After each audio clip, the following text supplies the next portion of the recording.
Most people think war only affects countries involved in it. No, that's not the case.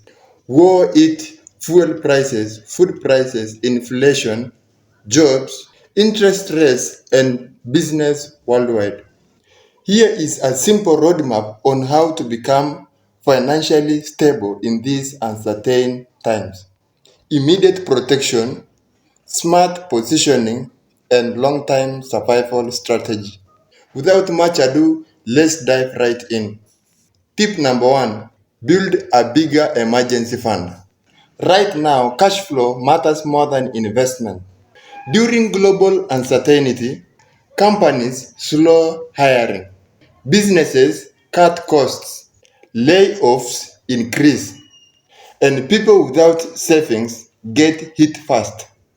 Old advice said save 3 to 6 months of expenses. That is outdated for uncertain times.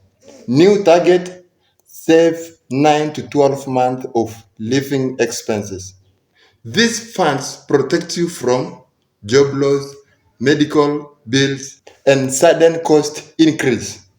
Without it, one crisis forces debt, and debt during inflation becomes a trap. But saving alone isn't enough. Even people with savings lose during unstable economies. Why? That leads to tip number three. Eliminate high interest debt. War plus inflation equals to high interest rates. This makes credit cards and quick loans extremely dangerous. Every month you carry debt, you are paying for your past while your future is becoming more expensive. Think of this. If prices rise 10% and your loan charges 25%, you are financially running uphill. Your mission right now should be clear credit cards, clear mobile loans, and avoid new consumer debt. Financial freedom starts with financial breathing room. But here is something people don't realize. Inflation doesn't hit everything equally. The brutal truth, saving alone doesn't guarantee financial freedom because inflation eats idle cash. Which brings us to tip number three, the most important one. Invest in inflation resistant assets. This is how people protect wealth during global instability. You need assets that rise when price rises. That is diversified index funds, gold, commodities, and business with pricing power.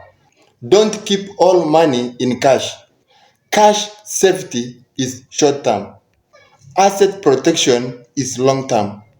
And you need both. Emergency fund for survival and investments for protection.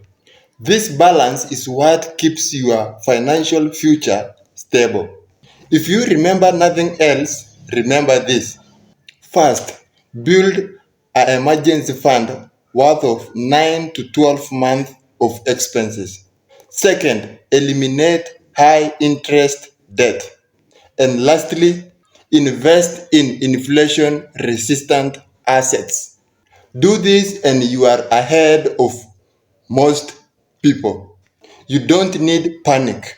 You need to prepare. Small smart moves today creates huge stability tomorrow.